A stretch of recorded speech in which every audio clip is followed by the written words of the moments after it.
Yes, yes, yes. Mr. Raphael Dawkins with the Combat Radio. And you are in tune to the Boxing Talk with Raphie 277. Okay. Hello and welcome, one and all. Okay, we finally got there. Damn. Yeah, a few little hitches, a few little glitches. Well, you know, I always promise to get this thing to market. And yeah, I think we're coming through the mic today. As a matter of fact, rat-tat-tat-tat. Let me just do the sound check. Now I remember. Okay, let's have a look. Let me just do the sound check. Now I can. Oh, I remember. The music is too low. Okay. Okay, music was a tad low. As a matter of fact, I'm going to check it again. Uno momento. Music was a tad low. As a matter of fact, I'm going to check. Still is. Let's go again. Okay, I'll accept that. I think that should be good enough. Okay, so let's get into this shiznix. First things first, let's change the background. Boom, boom, boom. Okay, yeah, that's in. That looks good. Drop the link, mate. Drop the link, mate. Bloody hell, EJ is not messing around. Drop the link, mate. OMG. Hold on. What's going on? What's going on? Where's my background disappeared to? Let's get it back up. Let's get it back up. Boom, boom, boom. Okay. And yeah, let's do that. Let's drop the link straight away. Let's get it up in there. Boom, boom, boom. Let's have a look. See if it's showing up already. 1, 2, 3, 4. There it is. Let's pin that. There it is. It's pinned. And where do I begin? I think I know exactly where I begin.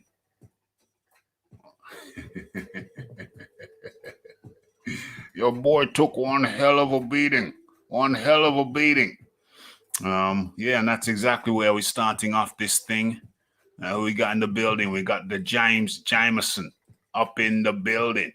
We got the Philip Carl Roberts. We got the Aaron Daly. And of course, where is he? The AJbxng. Who else is up in here? Okay, yeah, people are slowly making their way in. I didn't bring this thing to market, advertise this thing a few hours in advance as is recommended. But you know, the Raphie been on the go all night long. AJbxng, how do you do? Welcome. AJbxng live, yeah. Welcome, Raphie, welcome. I was just about to watch the Eddie Hearn video, but I don't need to because I know you must have watched it, and I'm sure you must have be looking to drop some jewels. He done an hour. He finally really submerged. It's submerged or re-emerged? That's the one. Re-emerged. But you might want to submerge after re-emerging. You probably felt like submerging when you heard the news. A lot of people felt like submerging. OMG. He's under a lot of pressure. I just jumped in early because I'm gonna check the video, so I get early before man Iron Con because I'm thinking, hold on a minute, mate. I was getting on every time I see Iron Kong's in there before me, so I thought let me get in there first, yeah. So I'm gonna give my take first, and then let everyone simmer on it.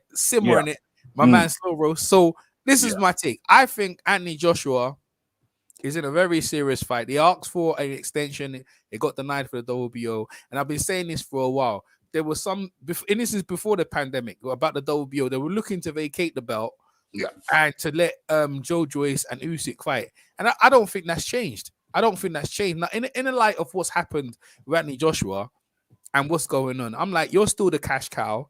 You're in a dangerous fight. Do we need to fight Usyk now? And even if you win, what's the benefits? If you lose, you've lost. He's the biggest payday in boxing. So I think, and all comers, Anthony Joshua, under what the light of the circumstances, he should vacate the belt and let Usyk earn the right to fight him by fighting Joe Joyce in a rematch, and then let that go. And then I think Anthony Joshua should fight Charles Martin in a rematch. Now, which is more interesting for me because let's see, Charles Martin will talk it up. I walk like a god, and and it's a subtle fight that you think to yourself, it's more juicy. You know what I mean? That's more juicy. You know what? We had this conversation. We had this conversation on Saturday night over at your place when you was covering the Taylor fight, and I was opposed to it. But you know what? As crazy as that might sound to some people, I don't know. I'm warming up to the idea. I like it, man. I like it. It makes sense, business sense and money sense. Because they asked for the extension, and it seems like, well, why are we asking for the extension? Because they want to try and work something out when they realize, there's nothing to work out. So you have to either take the fight, and if you're going to take the fight, you should take it in Saudi Arabia where you can repair that kind of thing, right? Because Bob Arum has really put Eddie in a really situation, right? Bad situation. If you want to have to fight, have it in Saudi Arabia. The thing is, the bottom line is that will people pay? But then people pay to watch the Ruiz. So Anthony Joshua is always going to be the star. He can earn money whoever. So his fan base are always going to pay. And this is the thing: if he vacates the belt, and I know this as well to be true. When Lennox Lewis had the belt, his number one contender was Chris Bird. He vacated the IBF belt. No one cared. And then he vacated another belt. The only belt he kept was WBC, right? The WBA he vacated, let Ruiz and Evander Holyfield for it. No one cared. You know what I mean? Because he was still the star. And this is in this situation, it's still the same thing. Anthony Joshua is still the star. If he vacates the belt, so what? Oh, he wasn't on this. I don't care. He's still the main guy. And UK boxing carries on in the fight against Charles Martin. Let Usyk earn the right. And then what I'm saying is that, if Usyk beats Joe Joyce or Joe Joyce beats it, they're a winner because we can build that fight and make more money out of it. So I feel that these guys need to earn the right. Yeah. Fury's going to fight Wilder. And Anthony Joshua don't need no unnecessary pressure on him when he done everything right and the fight fell through. I like it. Raphie, I'm gonna go watch Eddie Hearn's video and scout that for a bit, and I'll come back later. Thanks, guys. Yeah, man. Okay, that was the AJbxng live. Okay, so Dr. Woodcock up in the building. Okay, so it's a crazy idea. It's a crazy idea. First time I heard it Saturday night. Well, I've heard people bandy it around, but you know something? I was anti the idea. But you know what? Now I like it. And you know why? Because throughout all this time, Anthony Joshua has been doing the heavy lifting, doing the groundwork. While you got Wilder prancing around, fighting low-hanging fruit. Let me emphasize that, fruit. And then that's Deontay Wilder. Then you got the Gypsy Queen prancing around, fighting this one, low-hanging fruit, fighting that low-hanging fruit. Both Wilder and Fury, the dancing queen, the Gypsy Queen, they've been doing the same old dance. Let's have a look. Martin lost to Kawanaki. That is true. They've been doing the same old dance all this time, picking low-hanging fruit.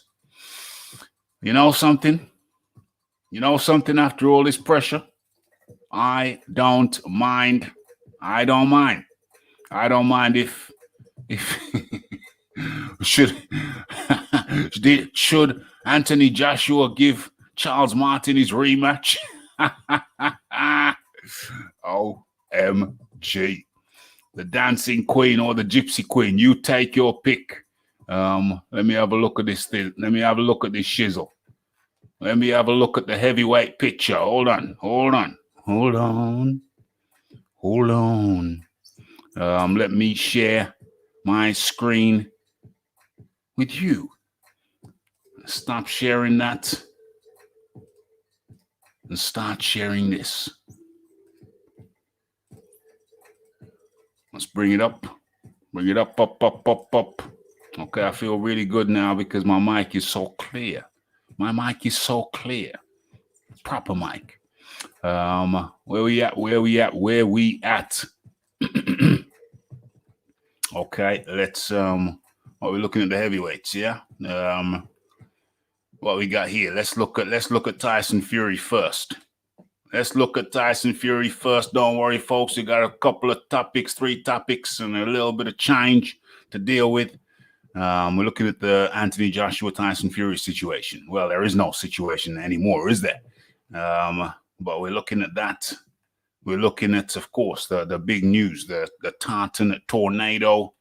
And, of course, we got to look at the Manny Pacquiao situation with Errol Spence Jr.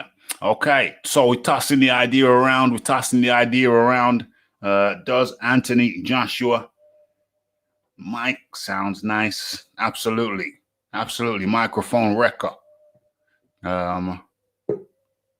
Do we need to go straight to Usyk? Don't worry, we're not talking about being scared of Usyk, but do we take a fight before? Do we? Do they take a fight before Usyk? Just to loosen up. I don't think he'll do it, but I don't know. I'm having second thoughts. What's going on here? Boom, boom, boom.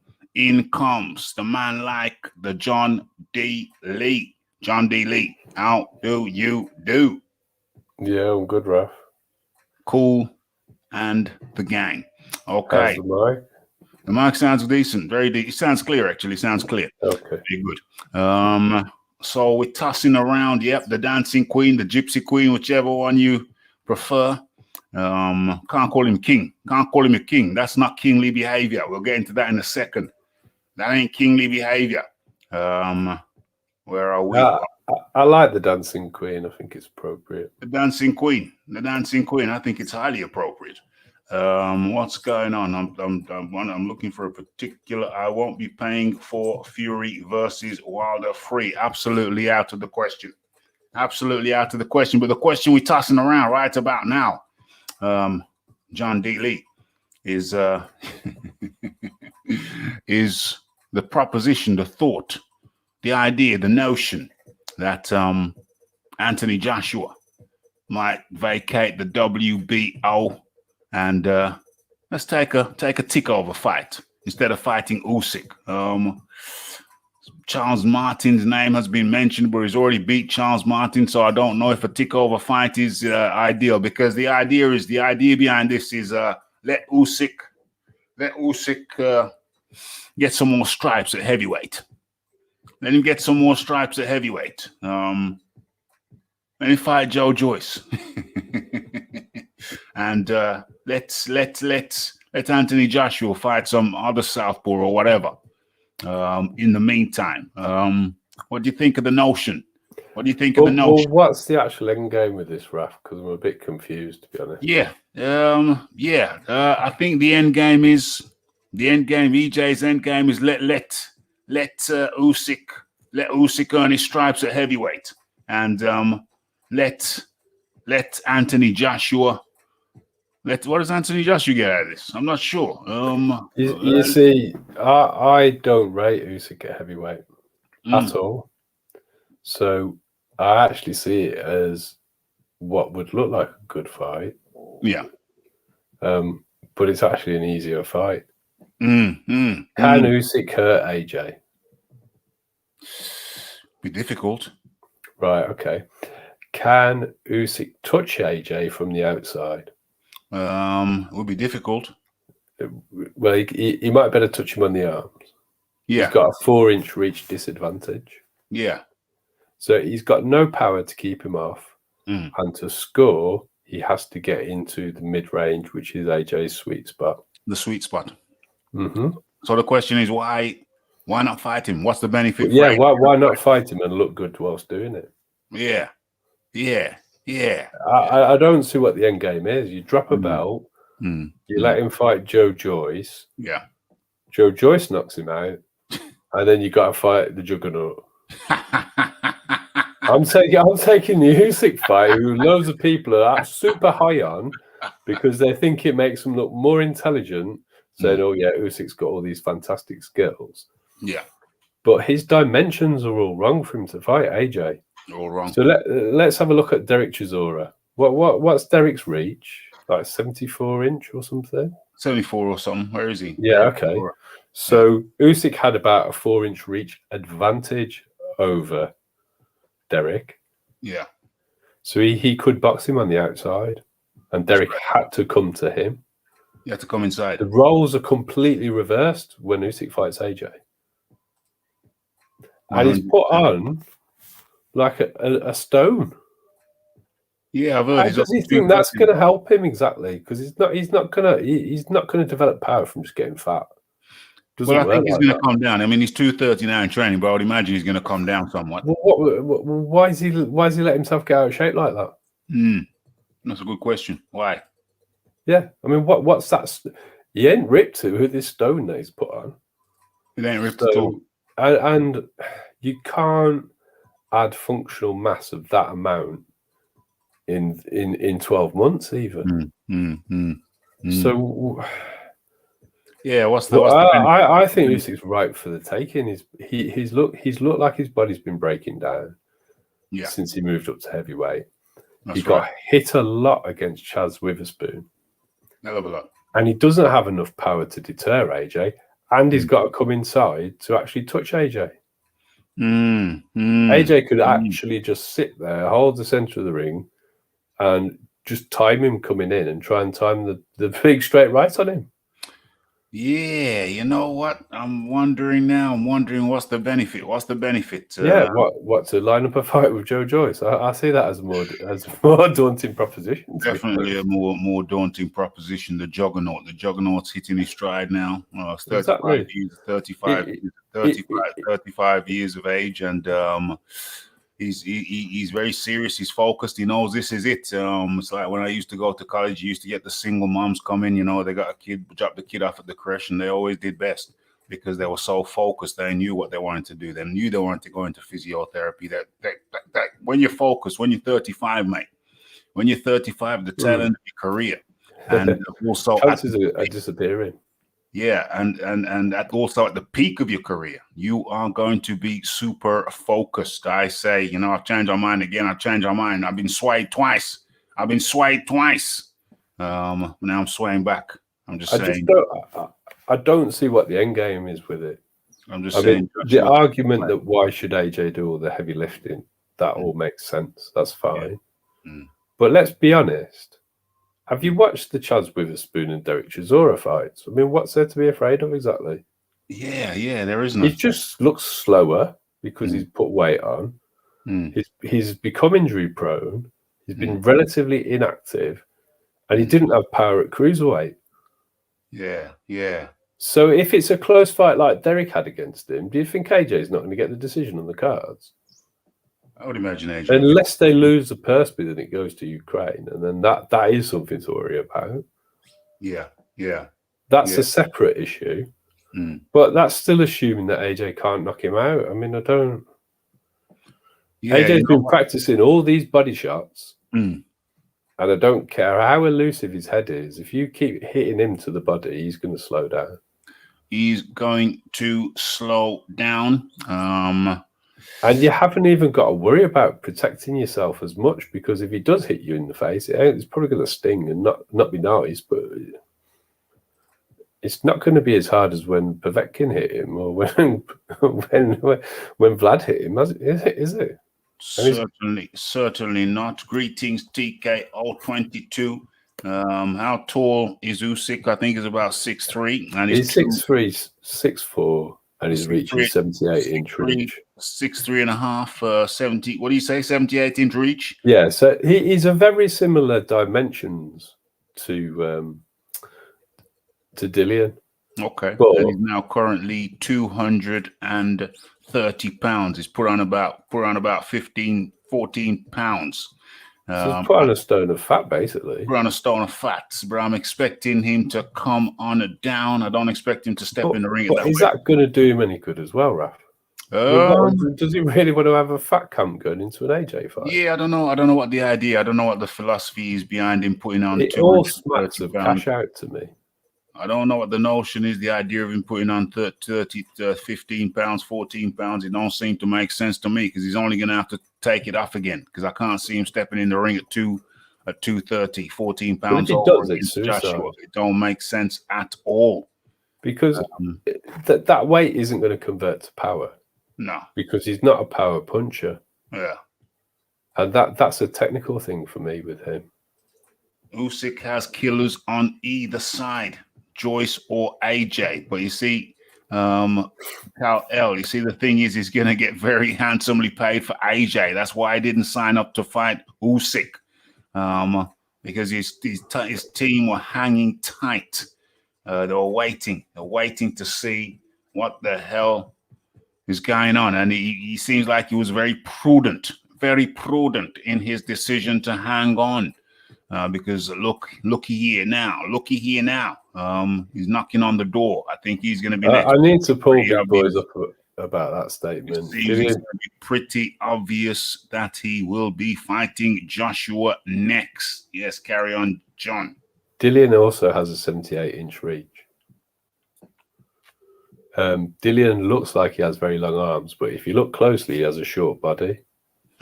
So it exaggerates the length of his arms. Because he's got very long arms and long legs and a short body. In terms of weight, there's no comparison. I was talking about length. Yeah. And Parker's only got a 76-inch reach. So Usyk's actually got a reach advantage over Parker.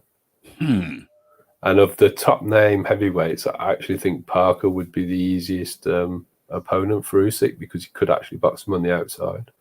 Box his ears off on the outside. And Parker's no killer like Derek either. That's true. So to be frank, I think he needs to go and double check that. Dillian looks like he's very long armed. But if you actually look at the length of his body, you realise that's why his arms look so long, because his body's short. Anthony Joshua has an 82-inch reach. So yeah, it's not just the height; he's got the reach. He's got a reach advantage over all of those cats. The only one who's got a significant reach advantage over AJ is Fury. Yeah, and Wilder's got a slight advantage of an inch. Slight advantage of 1 inch over Joshua. Okay. So what we got here? I think the extra weight is to increase his punch resistance to the body, but then it's going to reduce his punch speed. So I don't know. It's also going to tax his cardiovascular system, which would actually potentially decrease his punch resistance, not improve it. So I think the only so the question is why? I don't know why. Parker is actually a 78-inch reach. Well, he's always been listed as 76 everywhere I've ever looked. Let's do a quick fact check on that. Where is he? Jowsey Parker. Where is he? Where is his reach? Around down a little bit, rough. Keep going. There, 76. Reach 76. 76. So I mean, BoxRec could be wrong, right? But everywhere I also saw it on the tail of the tape against AJ as well. And I've watched Parker come up because I was interested up until I started looking into some common opponents between him and Dillian. And and before he had the Takam fight, I came to the conclusion that he was significantly lacking in the power department. Yeah, there's definitely a power shortage. Definitely a power shortage. I didn't become aware of the lack of dog until he fought Takam. Takam, that was a good fight. That's a good fight. Well, I actually have Takam winning that. Neck and neck, yeah, absolutely. Neck and neck. But I mean, you know, there's not a lot to argue. There's not a lot. I mean, that was nip and tuck. That was nip and tuck, mate. Nip and tuck all the way. Usyk did not look good against Chisora. He most certainly did not. And you got to think he had a reach advantage there. And he had the reach advantage as the well. One thing I can't get any statistics on is what Chaz Witherspoon's reach is, because he got hit a lot against Chaz Witherspoon. Let's have a look then. And that was an out of shape 42-year-old semi-retired journeyman. Chaz Witherspoon. It's not. It's not on. Hold on. Who fought him? We're talking about Usyk. Oh, my bad. Yeah. My bad. It's not on BoxRec, Raphie. I've already looked. It's not on BoxRec. Damn it. Not everybody has reach on there. I've been trying to find out what Bibble's reach is for years. It's a closely guarded secret. Damn. Okay. Because my thoughts are that one of the reasons why Chaz may have been able to land as well as he did is because he might have had a reach advantage over Usyk. Because Usyk isn't used to that. All of his opponents at cruiserweight, he had the reach advantage, except because he didn't have to fight Torticus, who I think was the only one who could have outreached him. Okay. Big Boys Boxing fires back, comes back. Yes, boxing. Well, I did say that. I mean, I've only got a box record. But it was measured against Hughie Fury, and I've spoken to Parker about it, and it is definitely 78 inches. When BoxRec actually he was told to lie to give opponents a false. I'm not sure I'm having that last part of the statement. BoxRec gets things a little wrong. Well, Chuck Liddell did it in the UFC. He had enormously long arms, and his trainer told him to tuck his shoulders in so that when he retract his arms so that when they do the measurement from shoulder to shoulder, he retracted his scapula to take an inch off each arm. So it does happen. The biggest deception was Luis Ortiz. So Luis Ortiz was listed as having an 84-inch reach, and they were trying to call him the new Sonny Liston. And then the first fight against Wilder, it got reduced down to 78. But I tend to think that people overstate their reaches in boxing, not understate them. But yeah, it works both ways. Sometimes, you know. I mean, I can see the advantage in understating. Yeah, absolutely. Absolutely more. In comes Shiz Biz, Tanaris Robinson. Link in the chat, Tanaris. We haven't had you on in a long time. Okay, so to wrap up this Shiznix about Anthony Joshua. Well, I can't see the benefit. It gets a bit tricky. When you start giving up belts and why give up a belt against Usyk? Why give it? Usyk is tricky, but listen, his dimensions doesn't suit. The dimensions don't bode well for fighting AJ.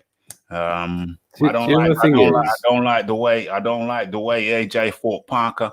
I didn't like that fight. There's better ways to fight Parker. He should have stuck the jab in the 1-2 bam. He should have done the double jab bam. He really should have been. I would have liked to see him just hit the body more. He said he wasn't landing his right hand. Yeah. So throw it to the body. He could have done, but also he could have just used the jab. He and the but right. He did jab though, Raph. He didn't double it up much, but all he did was land the jab, really. Yeah, I'd like to see him double up the jab, change angles, double up the jab, and right hook, alter that with the left hook, left down to the body every now and then, double jab to the head, fake as if you're going to the head again with the right, draw the sting, and then turn the corner, turn the angle, boom, boom. And I also would have liked to have seen him more inside work. I would like him to see him more inside grappling, but we've talked about that before. I hope he works.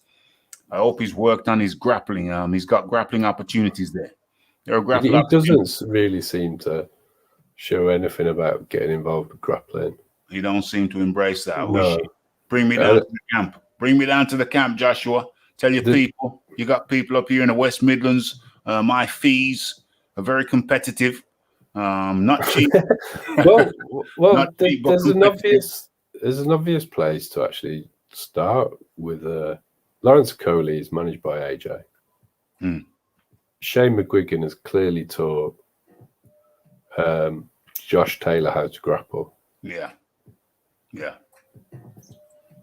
So I mean, and when you're physically strong, that's one of the most important aspects to grappling. It's very physically taxing. It's very physically taxing, but it's really a technique thing. It's really a technique thing.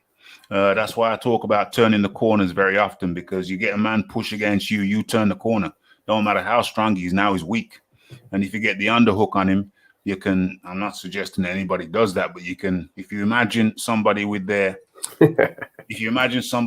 bicep, the upper arm, so the upper arm bone, if you imagine you've locked your forearm under that straight arm. And so you're effectively armbarring somebody while they're standing up, if you understand what I'm saying. You've got there the lower arm under your armpit, and you've got your forearm just above the elbow. You can raise that up. You understand that? Wrench that up, torque that up. And you're effectively armbarring somebody. You know, that's uncomfortable, and you can move, twist them, because now they're on the tiptoes because you're taller and they're shorter. You can even get a nice little uppercut in there before the ref gets in and let them go. I'm trying to remember who was really good at doing that sort of stuff and always knew to blindside themselves to the referee. Blindside yourself to the referee, and then you turn the corner. It don't matter how strong the man is, you're still pushing him. He's still going to have to move in the direction that you push him in.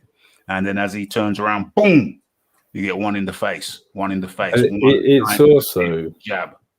Positioning your body and their body so you can hit out of the clinches and they can't. That's correct. Henry Armstrong was an absolute master of actually positioning his shoulder to avoid being grappled, but have his other hand so that he could punch you. Well, if Anthony Joshua wants to learn some of those techniques, also used in Greco-Roman, then, bring the Raphie in. My rates are not cheap, but I think the results... outweigh the expense. But if you just look at the Joshtaylor Ramirez fight, the way that he was able to punch out of the clinch was pretty effective. And I mean, if AJ just learned how to do that, it would be enough. Can't understand. Some of those tactics you were just describing there, Raphie, are a little bit naughty. They're naughty, but Raphie can be naughty, and Joshua needs to be. I don't think he needs them against Usyk, to be honest with you. I was visualizing the Joseph Parker fight when there was so much more that he could have done. So much more. But the ref didn't let them get anywhere near each other. That's true. So I definitely don't think that would have been the opportunity to do it then. I'd have just liked to see him putting the jab up and down because it was just straight to the head. Yeah. And then throwing the right to the liver, mixing more hooks in on the left-hand side, body and head. Yeah. Soften him up so that he can start to time his right. But to be honest, he's said two things about that fight. A, he was being cautious because he thought he was going to get Wilder afterwards. And B, he felt he wanted to prove to everybody he could do 12 rounds. Then he discovered as soon as he did 12 rounds, everybody criticised him for it anyway. So I think you need to be getting working. You look at the body, you look at the body and put numbers on there or put color coding on there all over. And you want to touch, all the forehead, the eye, the left eye, the right eye, the nose, the cheek, the chin. You want to directly on the chin, uppercut the chin. You really want to be playing that's like the steel drums. You really want to be playing the steel drums. One thing I want to see him employ also is stepping away from the jab after it's landed, because certain opponents are going to come in like snapping turtles. Jab, step away, the flurry, turn the corner on the flurry. If you're blocking, whichever way you're blocking, turn that corner, come in with some hooks. At least one good hook as your opponent is advancing. You time it right, you've got a knockout early doors. Just little cute things like that. I've got to address Jono's comment there. Does he not think that the WBO extension had anything to do with Eddie hoping they might try and do a deal with Wilder to actually have the Fury fight? It was only a week's extension. Yeah, yeah. And the So extension. no, I don't think it's volume and speed that worries AJ at all, because since he's moved up to heavyweight, his speed looks not as good because he's got a bit fat. And the volume isn't going to do him a lot of good if he's trying to do it on the outside. So all this volume he's going to have to produce is going to be in AJ's mid-range. He says, is it volume? Yeah, I know, but like he's used the word duck. Why try and duck him? Yeah. Okay. I didn't know. I Yeah. didn't know he was ducking. So that's why I'm addressing that statement. I didn't know there was any. I wouldn't call a week extension a duck myself, but anyway. Yeah. When the extension's over, is it not? Yeah, to be honest, they haven't got long until purse bid's cool. So, I mean, if it goes to purse bid, he loses a purse bid and he drops the belt, then you can start talking about a dog. Yeah. And I'll quite happily call that a duck myself if that's what happened. Yeah, I don't see Anthony Joshua ducking Usyk. I mean, he said that he likes. Why don't you come proper? Just fix a fight with a champion that can come that handle his business correctly. Have you seen the video that PC Jacobs did before Christmas? Yeah. In that video, basically, Joshua said, "Yo, I'm doubtful about Fury because he's a bit wavy. He's not a man of his word, but whereas Usyk, he handles his business properly. And so the notion of Anthony Joshua ducking Alexander Usyk, to be quite frank, I find ludicrous. Anthony Joshua's been doing the heavy lifting. That merely came up as a thought. Well, the other thing as well. It's a thought that we were musing on. We're musing on the concept of the notion. What's the benefit? And having looked at it, I can't see any benefit. I can't see any benefit to step in to letting that belt go. Can't see it at all. My last point on it is, it's the same situation that you'd have against Canelo. You're probably on a matchroom card going to need to knock AJ out to win on points anyway. So I could see Usyk getting robbed. Hold on a second. I see that as a more likely outcome than AJ ducking him, because I just don't see what there is to fear. Damn. He's not going to get AJ out of there, is he? No, he ain't going to AJ out there. there. He wasn't really getting people out there at cruiserweight. No, he wasn't. And he's got to come to AJ to score a punch. Yeah. AJ hasn't got to do any running around or moving. That's Usyk's job. And he's become a bit of a fat git. Usyk, yeah, he's put on some pounds, put on a bit of timber. Lyle Parker is innocent enough to quit New Zealand and move to the UK permanently with his family, so as not to face the public in his home country. Definite signs of guilt. So there you go. Where was that? Who was that to? Who was I just looking at? James Jameson. Yeah, learn my grappling. No, I actually learned it in a couple of places, actually. One was Mick Brosnan, and the other one was down at Steve O. Is it Steve O's gym down in AJbxng Green? Anyway, that's a bit out of your normal stomping grounds, isn't it? Right? Yeah, way out of it. I was driving. One of the other place was way out of it as well. I was driving one direction for the wrestling, and the other direction for the jiu-jitsu. Where was that one?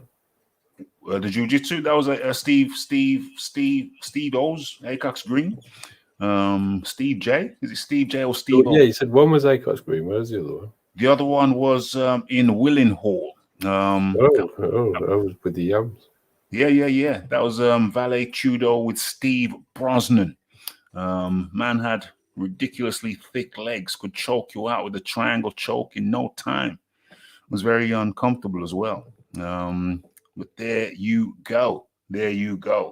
What else do I want to say? I think I just saw the Maestro up in the building. Where are we here? T White. So Giant Haystacks. That was, I think, Giant Haystacks. I think that was before I learned grappling. I think that was before I learned grappling. I would have thought you were still in short trousers when Giant Haystacks was. Yeah, that's what I'm saying. That's what I'm saying. I was a youngster, young lad. Giant Haystacks wanted to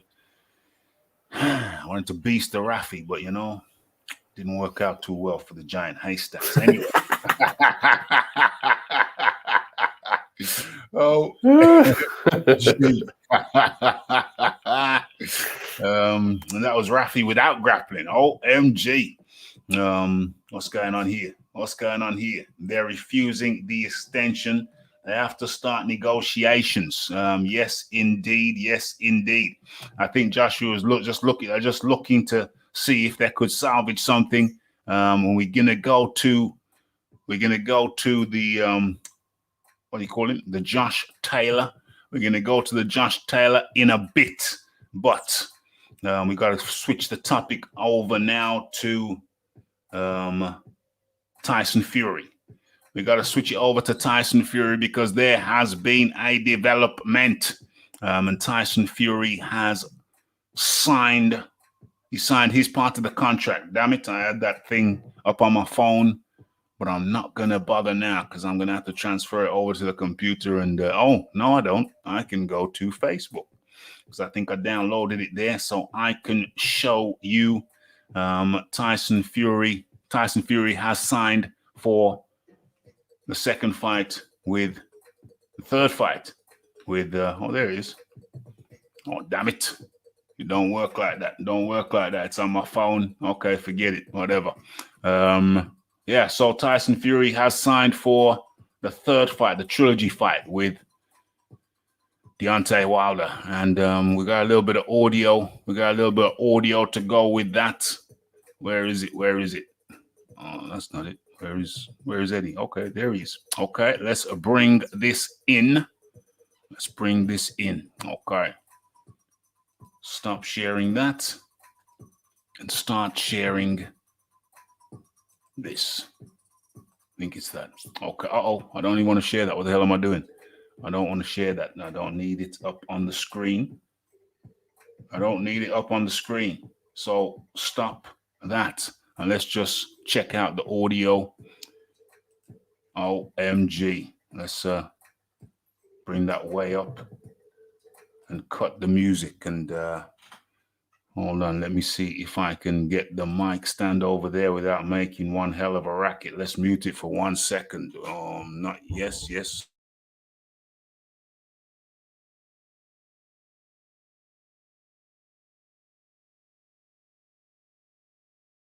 Okay, let's go to the Eddie. Let's go to the Eddie Hearn. See what he had to say. I hope this. Let me turn the volume. Oh, bloody hell, that's really loud. Okay. Oh, dang. Okay, let's go with it. I hope it's not too loud. Hold on. At first I would come out and say, we're in talks with these sites. Oh, we're in a pandemic. It'll never happen. Okay. Well, I'm trying to make it happen. Yeah. Good luck with that. Yeah. Okay. We've had a number of offers. Yeah, we've had the offers, but it'll never happen. Where's the big money coming in? Do the deal. Massive money for both of them. Chance of a lifetime. Undisputed championship. Load of money coming off the back of a global pandemic, coming off the back of a global recession. Lo and behold, Eddie Hearn's done the deal. Oh, I mean, yeah, but the money, no problem. I understand that. We've dealt with these people before. And then all of a sudden, bang, Bob Arum. I haven't spoke to Eddie Hearn for 2 weeks. The fight's off. But we spoke 3 days ago. No, fight's not happening. This isn't happening. All of a sudden, I get all the lawyers together. We get the final draft back from Saudi. Okay, everyone's on board. Tyson Fury comes out. The fight's on. I'm happy. It's all done. Spoke to the Saudis. Got confirmation. Let's go. 2 days after. Oh, sorry, guys. Yeah, we've got to do the rematch. I mean, what sort of ruling is that from an arbitrator to order a rematch with a specific date? And then when the arbitration ruling comes through, you clearly see that Top Rank had the ability to terminate the agreement with Deontay Wilder back in, I think it was December. But the fact is, they didn't terminate. They kept planning the fight. They kept talking to Top Rank, to PBC. And I've got many, many thoughts, and very valid ones, about what has happened here. I want to do a little bit more digging into this, but the whole thing absolutely stinks. The whole thing absolutely stinks. Stinks to high heaven. Stinks to high heaven. It was a fit up. It was a... Let me put the muffler back on. Hold on. It was a fit up. It was a setup. Bob Arum knew full damn well what he was doing. Leaving Eddie Hearn out there to dry. I think they knew he could pull it off. Oh, he can't pull it off. It's the pandemic era. He can't pull it off. It's this. He won't get the guarantee. He won't get the site fees. It can't happen without a crowd. Well, yes, it can. Eddie Hearn delivered. Tyson Fury said, everything's good. Site fees good. Location's good. It's on like Donkey Kong. And then the next day he pulls out. So it was quite clearly and unambiguously to me a situation where Bob Arum was working behind Eddie Hearn's back all the time. They could have canceled the thing in December. They could have said no. The contract is now terminated. So it seems like there was an end date, wasn't there? Because they could have said, okay, we've come. That's it now. We can terminate in December. They chose not to. The whole thing stinks. It was a setup, and it was a disgrace. John Daly. But I think we covered it adequately. We've covered it. But what's changed now is that we know that Tyson Fury has given his signature. I've got. Oh yeah, I mean that's kind of the sort of nail in the coffin to anybody who may suggest that Tyson Fury is above reproach in this situation. He was unable to sign a contract for 5 months for AJ, and yet it was less than 7 days for Wilder. 5 days. So I mean, I just don't see what there is to discuss. Clearly, disgraceful. Well, I don't think he's ever it's getting to the point where you'd have to call it a dog, and that would be the second time that he's done it in a clear-cut fashion. Mm. But if you look into it when he came back, Eddie Hearn made him an offer. Yeah, he did.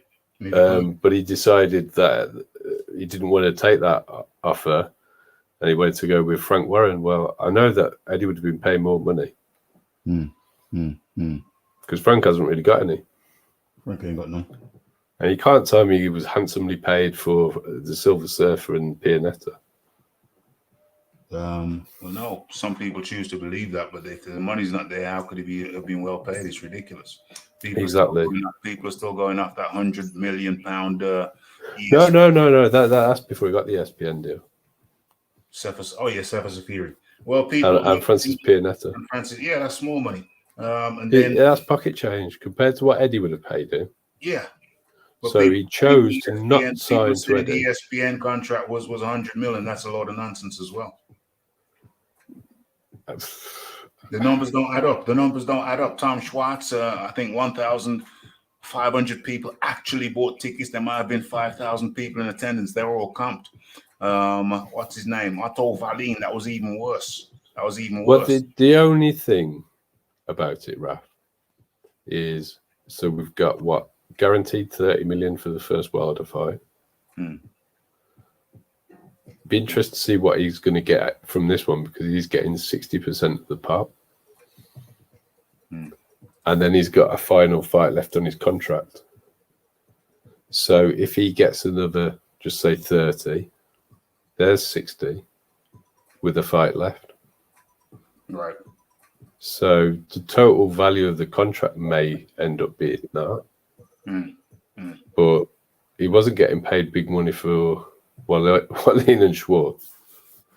Yeah, so that would include the 28 mil for the second, 7 mil for the first, or 4 The first one was before the between 4 and 4 contract. mil for the first fight. But he wasn't with ESPN then anyway.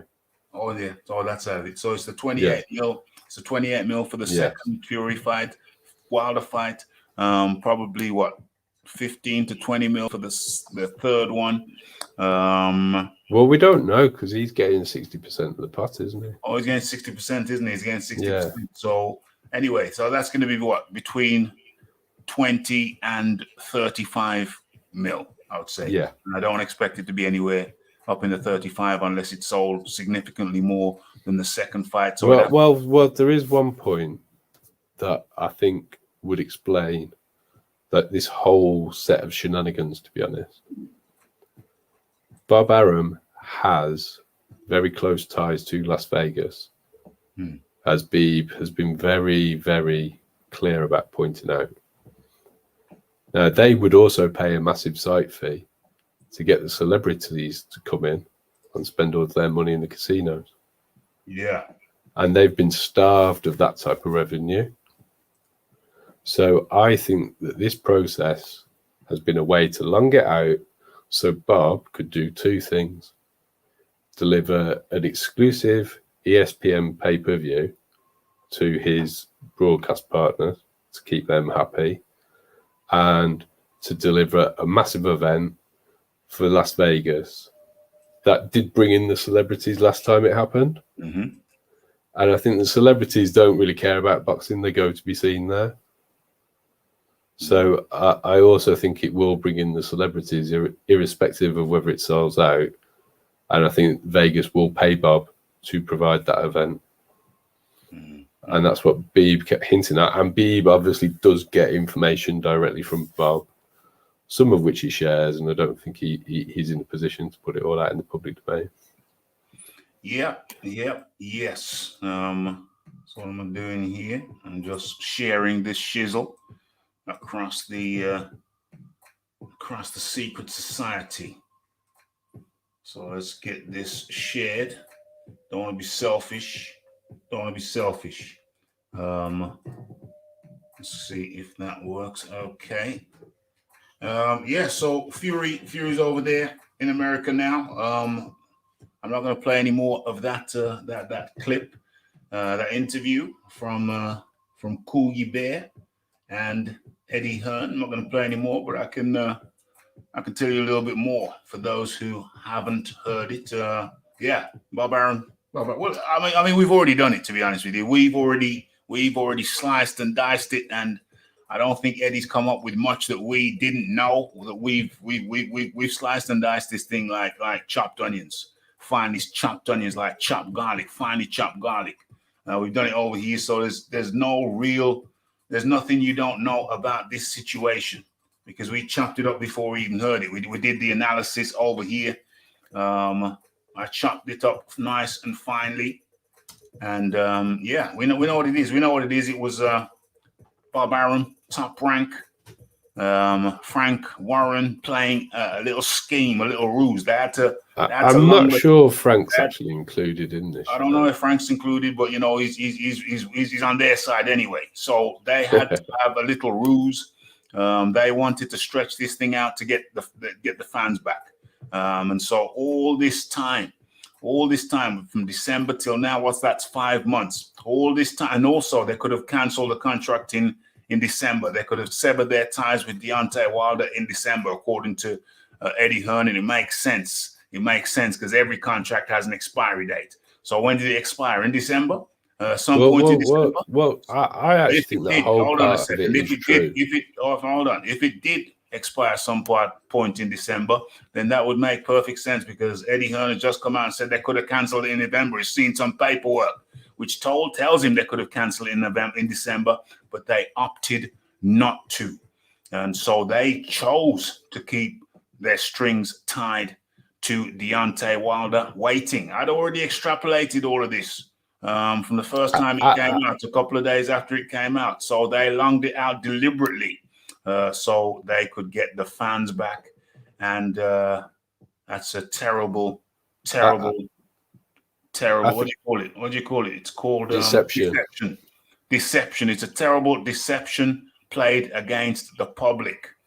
I think there's more to it than that, Raph. If you actually look at it in the cold light of day, and I think Eddie's hinting at it, that the arbitration isn't really real. The arbitration? Yeah, that really they decided to have the fight in December as soon as they could have Vegas open. Mm-hmm. So they've just played along with Eddie trying to have the fight. And basically every time Eddie gets somewhere, they pass the contract back to him, coming up with a spurious thing they're not happy about. The arbitration was not real. Well, predetermined, agreed. That's what I'm saying. Well, I've already covered the arbitration not being real. No, I mean agreed with Wilder. So I'm not convinced that Wilder actually did anything other than they had a meeting to agree the terms of the fight, and it was a fairly open contract saying when Vegas is open again,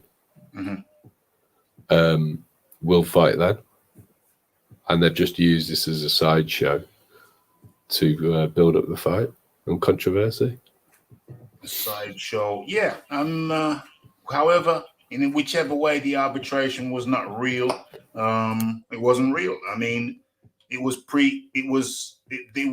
the arbitrator. They were colluding. They were colluding. So if there's collusion, then it's not real. It's not real. It's not real. Because I mean, look at Wilder. He's been absolutely deathly silent the whole time.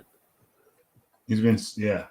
And I think it's because, as we've just stated, they could have got out of the contract in December. And we've heard one statement from Shelley Finkel saying that we're going to do mediation. Another statement saying it's not happened, so we're going to arbitration, however you say it. Arbitration. And that's all we've heard from their side the whole time. I actually think that was the contract negotiations for this fight. I don't think they've gone through any legal process other than to sign a new contract to fight when Vegas is open again. And lo and behold, there was no requirement for any negotiations. I mean, look at how long it took them to get the first fight over the line. They announced it, and then it took about 2 or 3 months, didn't it? Yeah, it took a hell of a long time. 5 days this time. AK Super Duper. AK Super Duper. Are you backstage? There is someone called AK Super Duper backstage. Is that you, AK Super Duper, or is it a fraud? Because I think if it was the real AK Super Duper, you would have what is that? An avatar? You would have an avatar. So I'm questioning if this is the real. Okay, let me see backstage. Yo, Raph, just want to expand on something you're talking on. Okay, so I tell you what, if it's the real AK Super Duper, just put your picture, just put a picture in your avatar, because I don't have blank avatars on the screen. It don't look right. So hop off or stay on and get a picture up in there. Because right about now I don't see no avatar. I always insist on people having avatars. I think it looks kind of shoddy otherwise. Okay, so don't worry everyone, I made it. Okay, exactly. I'm watching out for the pigeon, absolutely. And there's some other flying beasts of the sky lurking around. Okay. So, no, not me, bro. No, I thought not. I thought it was an imposter. Okay, that was just my flushing out system. Okay, so whether the contract, they could have canceled the contract in December. They longed the thing out, whether it was a fake arbitration or not. They weren't coming back until the crowds were back. So this is a disgraceful set of behavior from Top Rank, from Bob Arum. Tyson Fury was clearly in on it, as Eddie Hearn has said.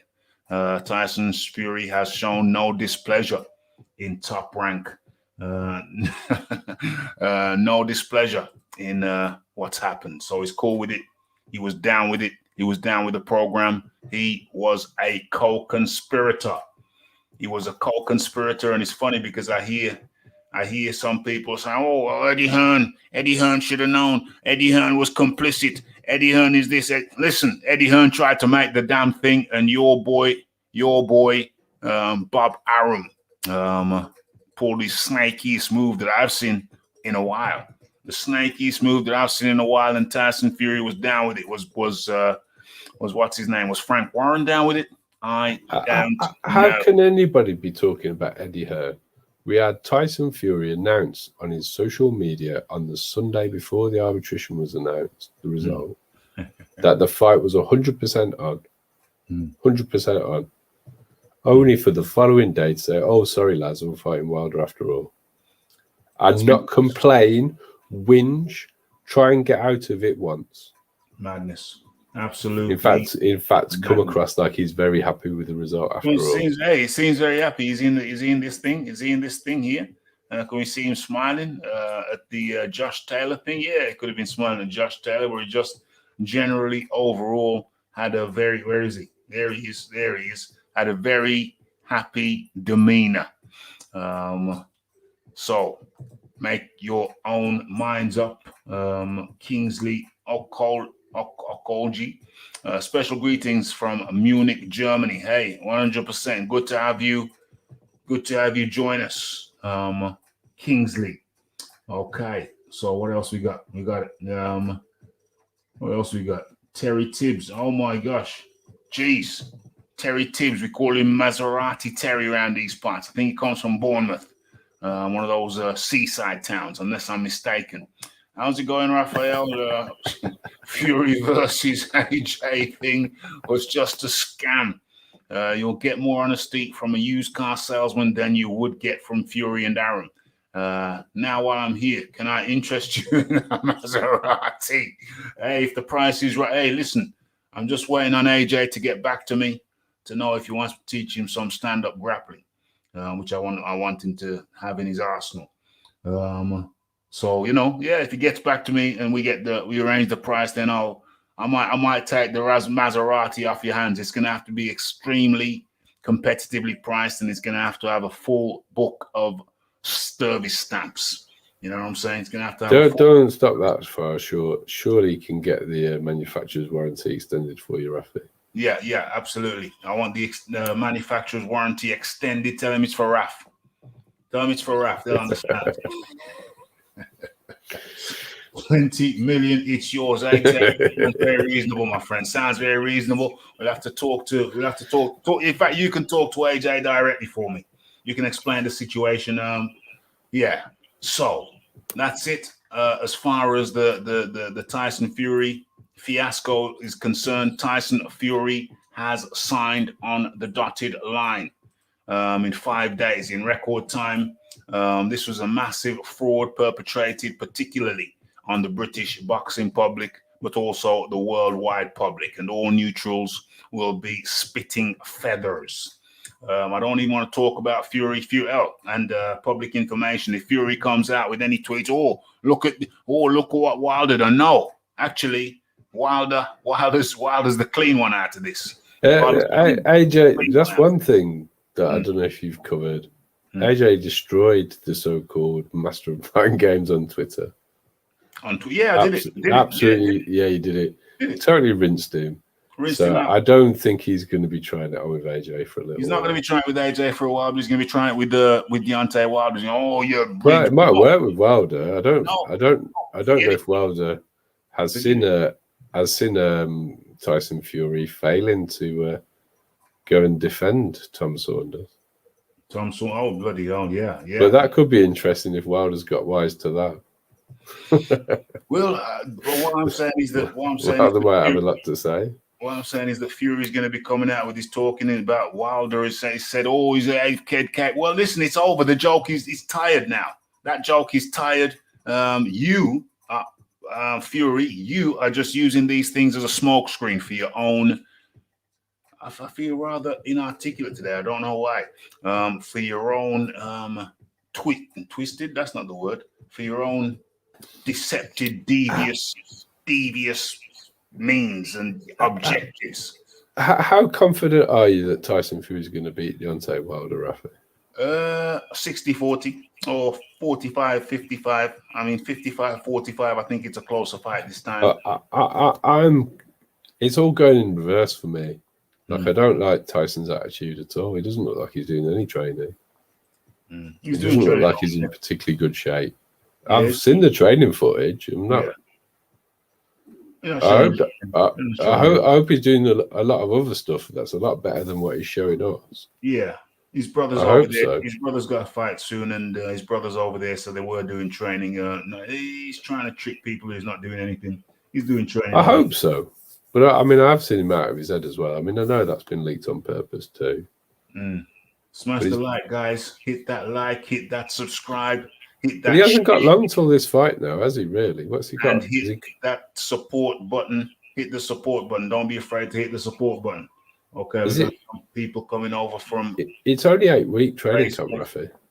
8-week training camp. Yeah. Nine and a half weeks, I think. 9.5 weeks. That's right. Well, 24th of July is a month. Yeah. Oh, 24th of a month and another month. Oh, damn! It is 8 weeks. Over. We got a question coming over. Statement from Facebook because this is a dual transmission. Alex Hode up in the building. Bob Arum, Frank Warren, Tyson Fury played Hearn and Little AJ, and you and me. Oh, well, you sound very pleased about that, Alex. Oh, presumably you'll be purchasing the Wilder pay-per-view, and I hope you enjoy it. Yeah. So Alex Hode is basically. Happy. He's happy that Bob Arum and Tyson Fury. Alex, is that really the shysters? What I want to know is if that's really Alex's surname, or if that's what Tyson Fury has done to him. While they're going to cry, there's no need for him to cry in the car because the shysters in this thing, the shysters have been Top Rank. Bob Arum, Tyson Fury, and maybe I can't believe that Frank Warren didn't know what was going on. Even so, Frank's not benefiting from this. Frank's gone from having a prime time shared pay-per-view for the biggest fight in British boxing history to having sole rights to a 4 a.m. pay-per-view for something nobody wants. Which one's better for Frank, do you think? Frank ain't benefiting. Short term, Frank ain't benefiting out of this. But obviously he was down with it. He knows what was going on. I don't think he's got any control, has he? He ain't got no control, but he knew what was going on. He's a co-conspirator. You didn't pull the trigger, but you were there. You're a co-conspirator.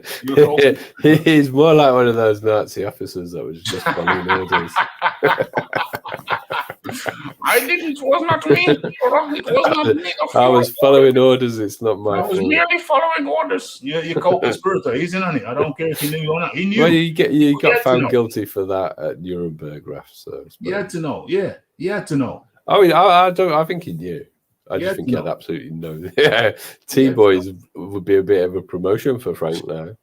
Oh gosh, what's this? James Jameson, 15,000 in a. No. It's going to be at T-Mobile.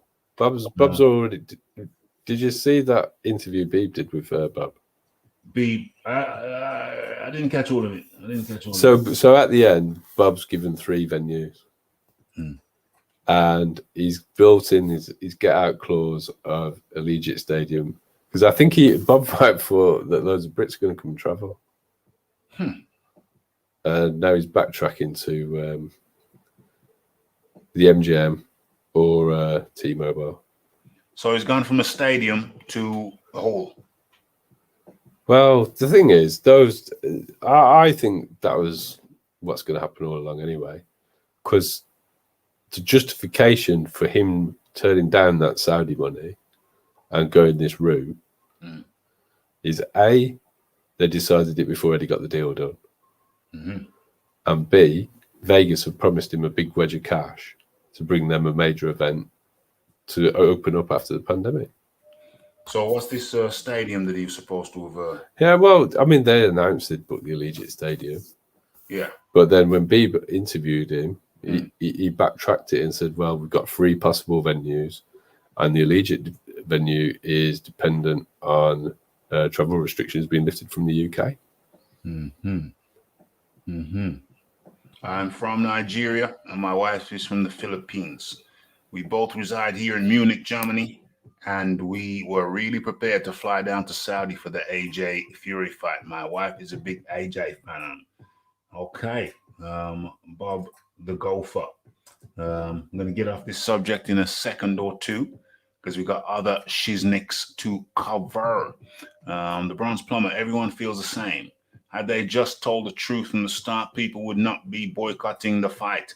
Wilder fans don't pay for the fight anyway. Exactly. So if Wilder fans don't pay for it and the neutrals don't pay for it, my wife was really disappointed. She couldn't watch AJ live. Smash Fury to become the undisputed.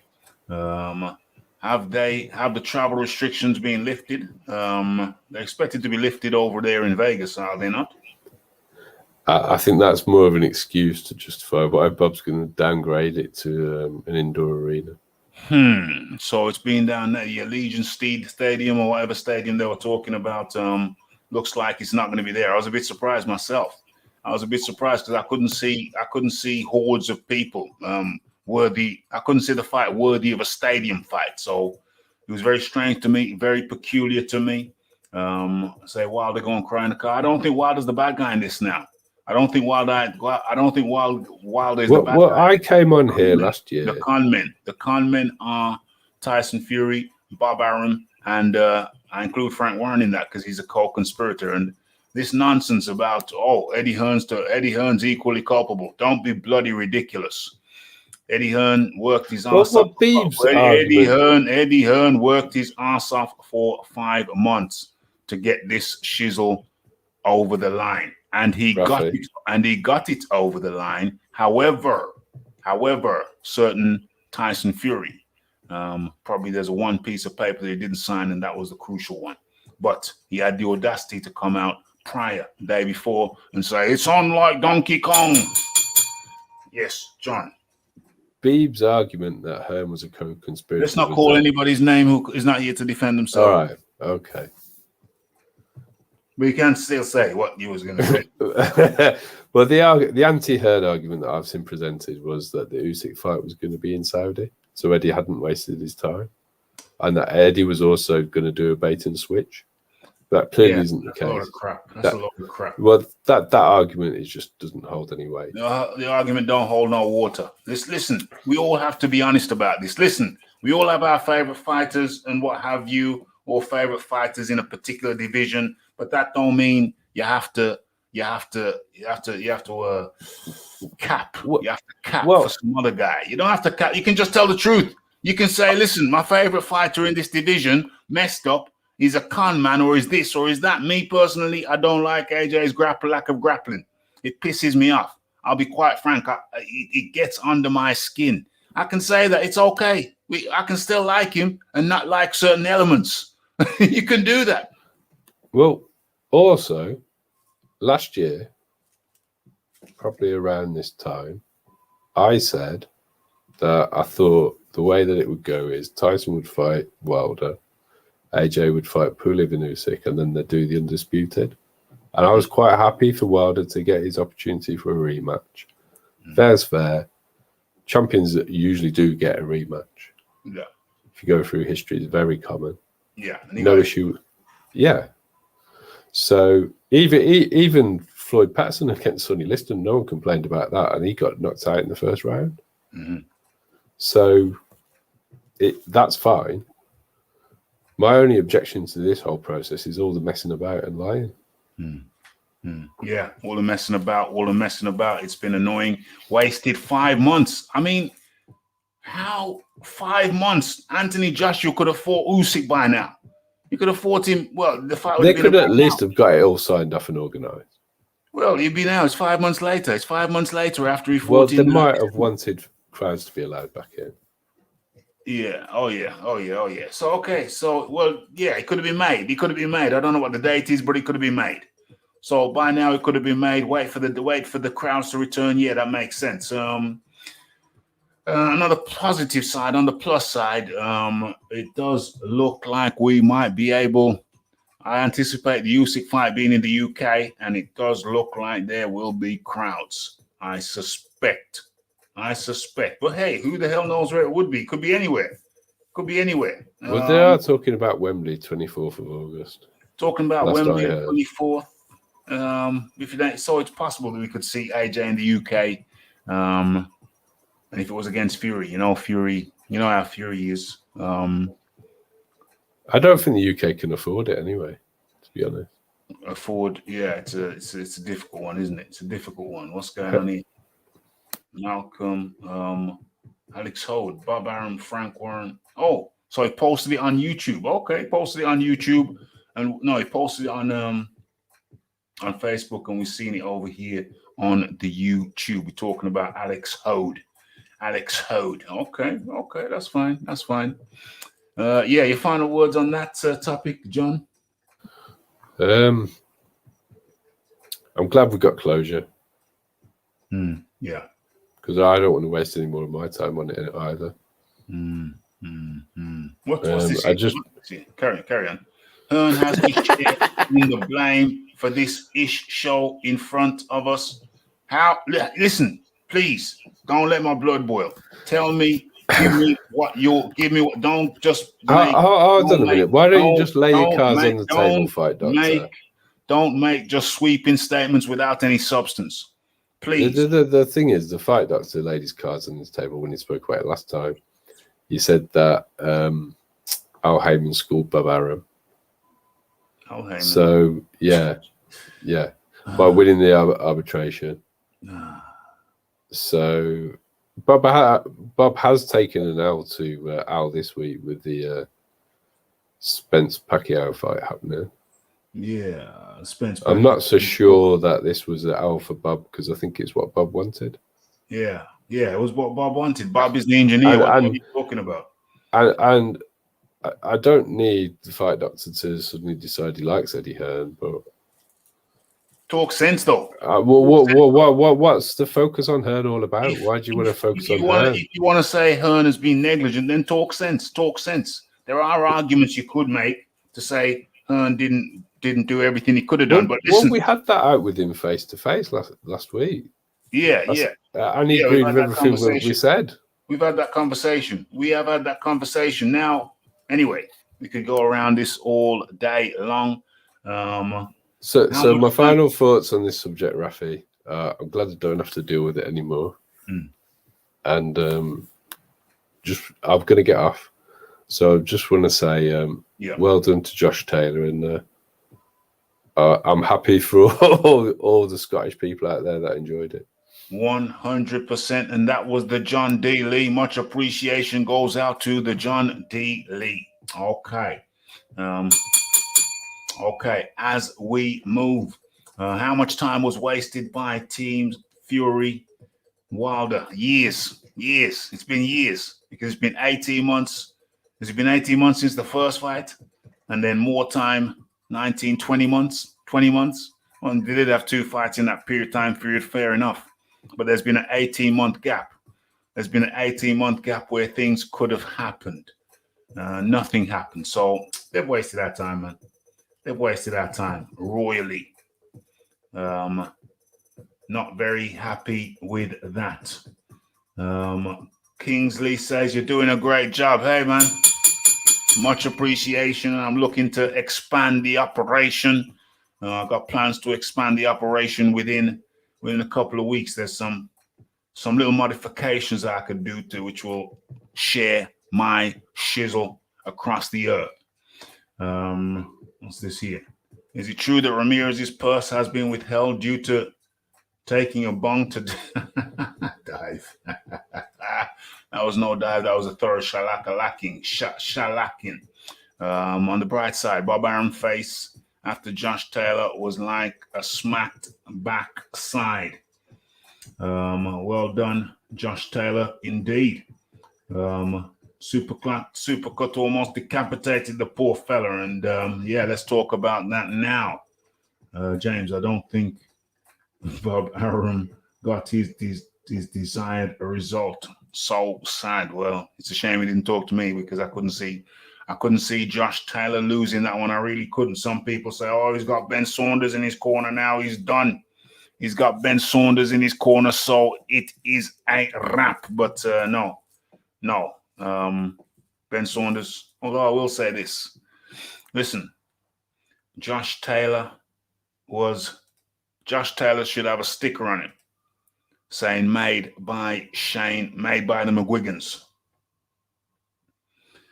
Joshtaylor should have a sticker on him saying made by the McGuigans. Joshtaylor is like a, I don't know, he's like a sunflower that grew taller than the rest, and you have to wonder why.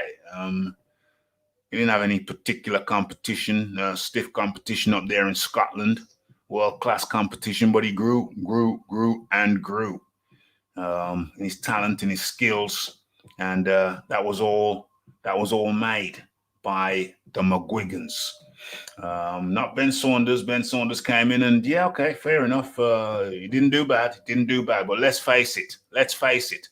If in that what were those middle rounds when Joshtaylor knocked down Ramirez, was it 7 and 8? Was it 7 and 8?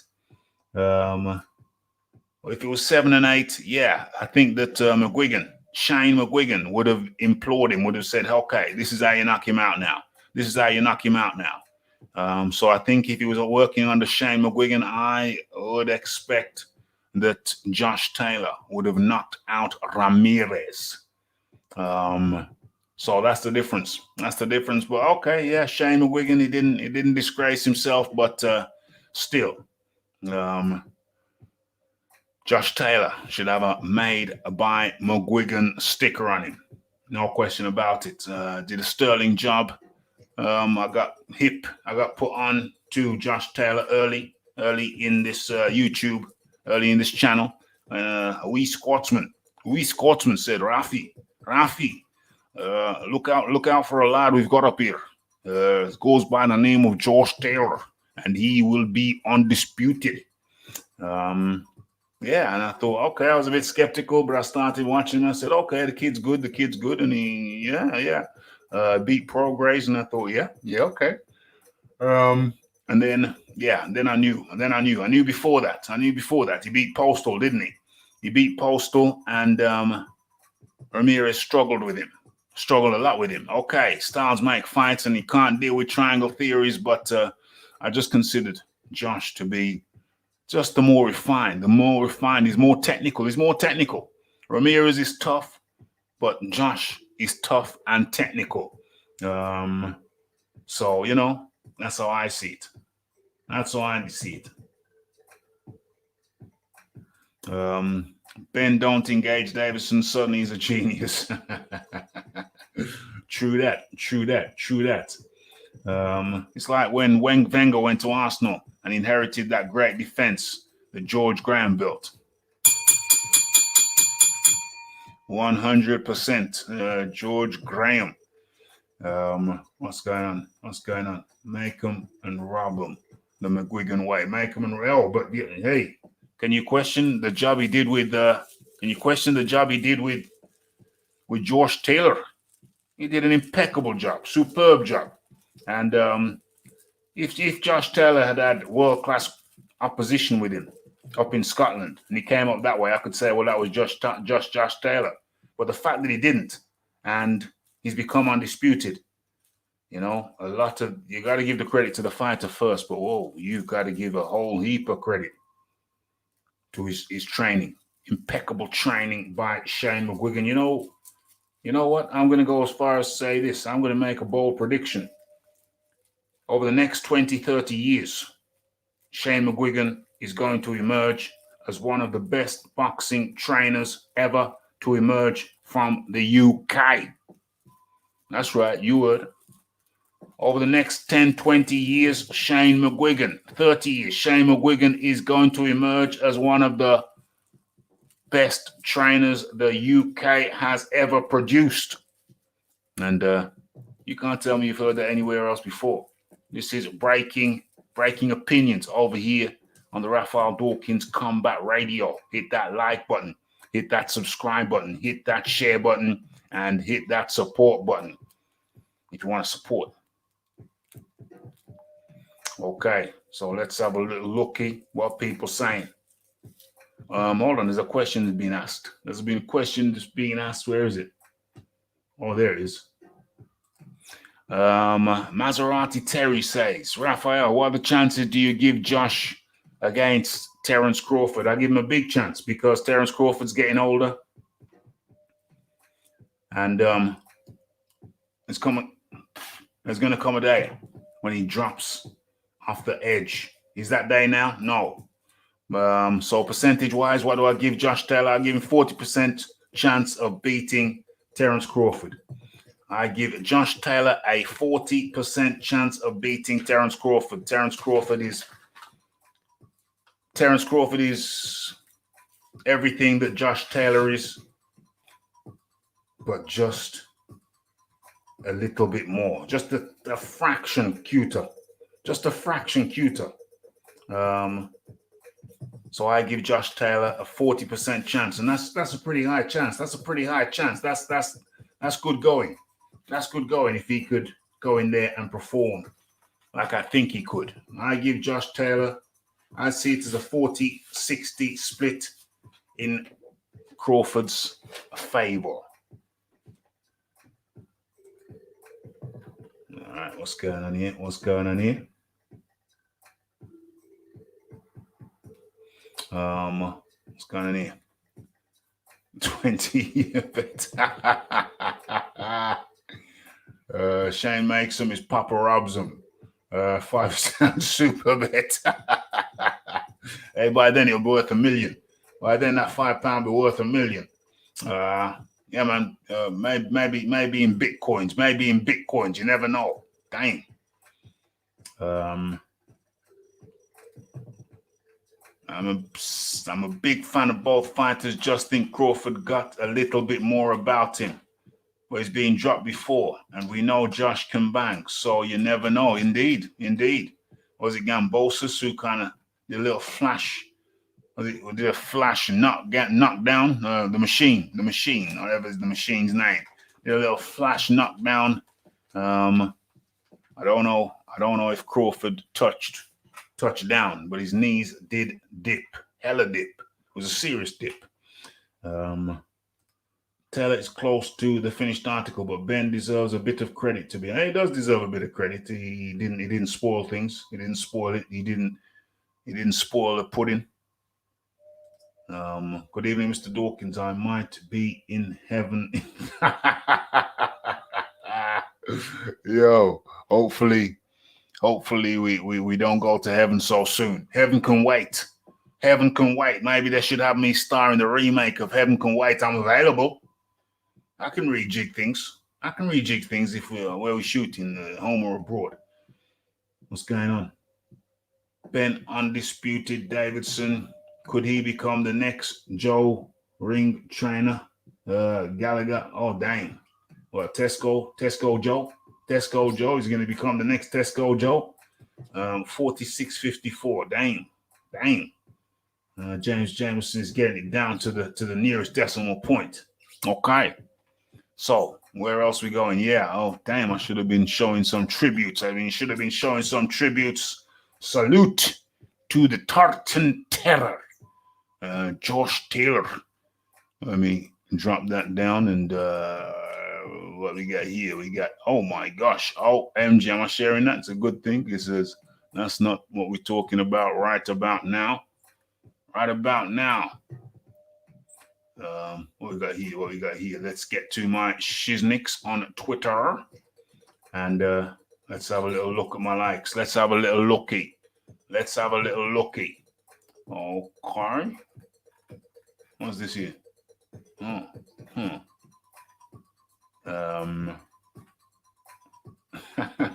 This is funny. This is funny. This is funny. I'm just gonna have to play this. Just gonna have to play this. Stop and share. Okay, we get. No, I'm not even gonna share that. You know, I don't want any issues. I don't want any issues. But let's get that. OMG. OMG. Okay, so where are we? What's going on?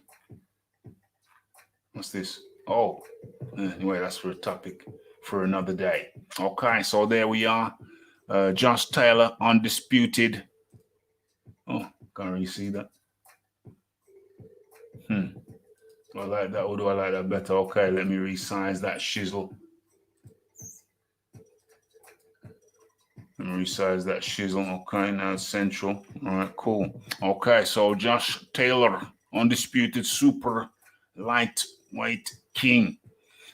Just 18 fights, 18-0, WBC, WBA, WBC, IBF, WBO, Ring Magazine. Some achievement.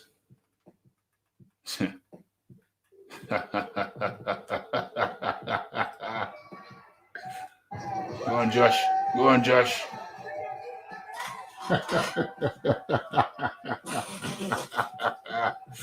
Do it again, Josh.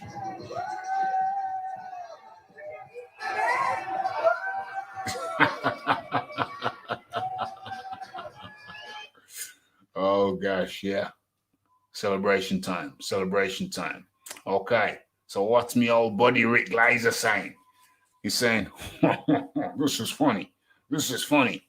Mike Garcia wants to now fight undisputed junior welterweight champ Joshtaylor. And Taylor's promoted by Bob Arum. But remember, the Mikey said, I'll never fight for Arum again. And another, I hate Arum. Lol. Bet you Arum has the last laugh on this. Well, I don't know. Just make the fight. Just make the fight. Don't worry about who's laughing first or who's laughing second or who's laughing third. Just make the damn fight. It's a good fight. It's a good fight. I want to see it. No, you want to see it? I'll watch. Won't you watch? What are you saying? The opportunity to get in the ring with Josh, we actually had asked about that a year and a half ago or a little more than that. It never happened. The fight never happened. He had other plans. If the fight was offered right now, I would definitely take that chance. Okay, if the fight was offered, he'd definitely take that chance. Taylor versus Garcia. Garcia eyes Taylor clash. What's going on over here? What's going on over here? Why is my phone blowing up like that? What's going on? Hold up. Wait a minute.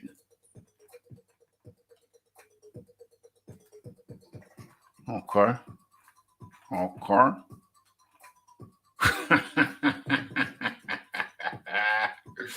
OMG. What's going on here? What's going on here? James Jameson said Edinburgh celebrates Joshtaylor becoming undisputed. Didn't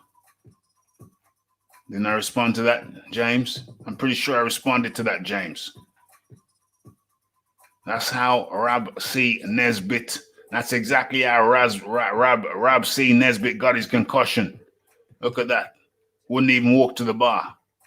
There we go. Went over there and gave Rab C. Nesbitt a concussion. OMG. Okay. Why am I trapped? Why am I trapped? Can I get out of this shiznix? Okay. And yeah. There we are. What else is there? Uh-oh. So there we are. That's the victory. The victory.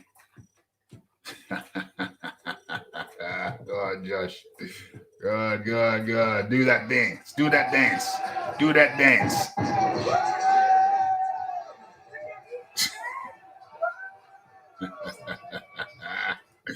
Yeah, and that's the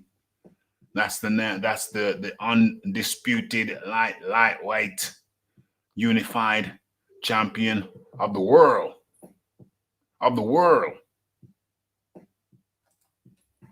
Okay. What we're looking at now.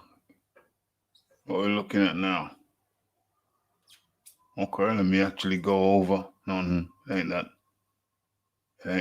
Why have I got so many damn windows open? This is ridiculous. What is this here? Hit that like button, hit that subscribe button, and hit that share button. Okay. So, where are we now?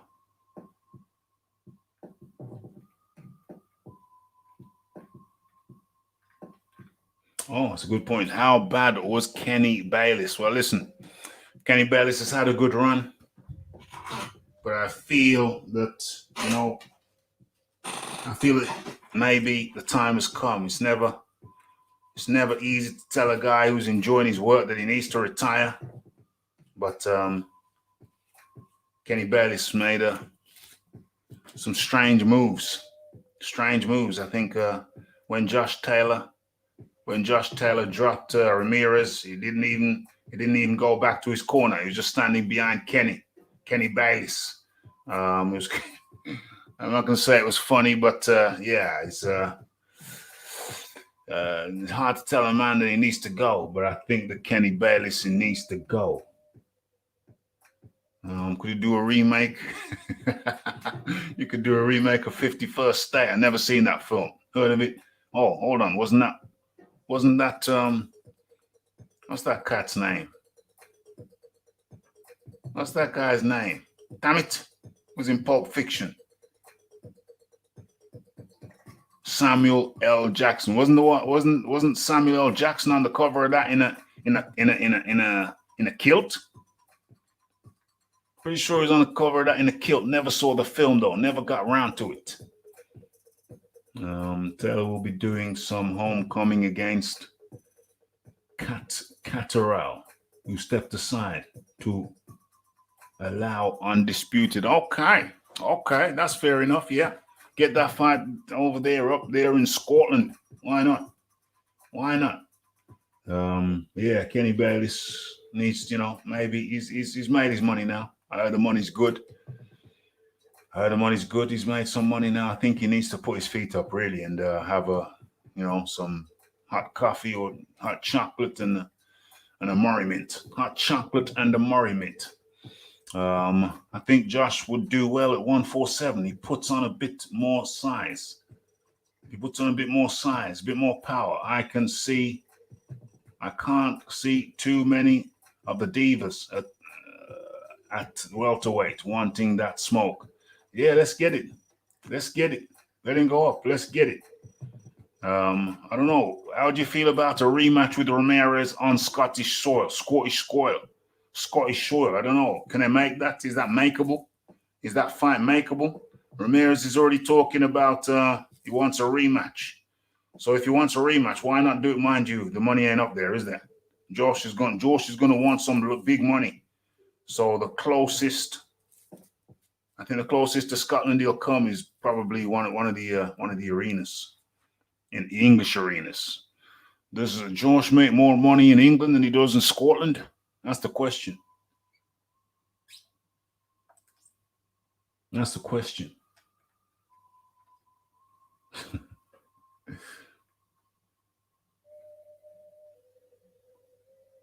What is it? Catterall. Who's Carlisle?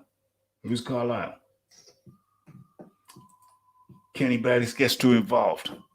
Let them fight, damn it. Let them fight. Yes, much better than the Dark Man. I don't even think you've watched the Dark Man. Let's face facts. You ain't even watched it, mate.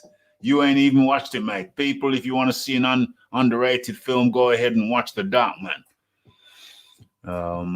What else is there? Didn't have the best of his nights. He warned Ramirez for leaning on Taylor once, and he wasn't even touching him. Taylor was ducking down too low. 51st state. 51 first state. 51st state, I think, is the one. Kenny Bellis should not spend his brown envelope on retirement money. I think he should have had a good damn retirement fund by now. Nah, 60,000 at Murrayfield, huge event. Hold on, he's gonna pack that place out. You reckon? You reckon, James? He's gonna pack that place out? Should do. Should do. I don't see. Damn it! Why is everything falling out of my hands? Everything's falling out of my hands. Damn it. Hold on. Hold on.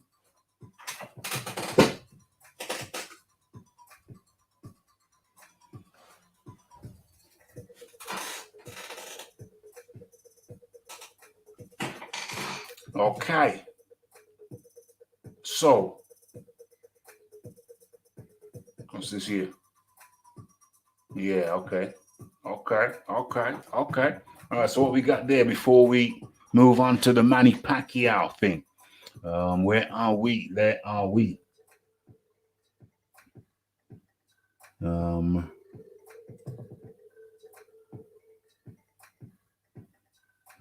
Comic book film, it ain't no comic book film. It's a great film. People, don't take James' word for it. Go out there and look at The Dark Man for yourselves. Great film. Great film. Don't listen to James.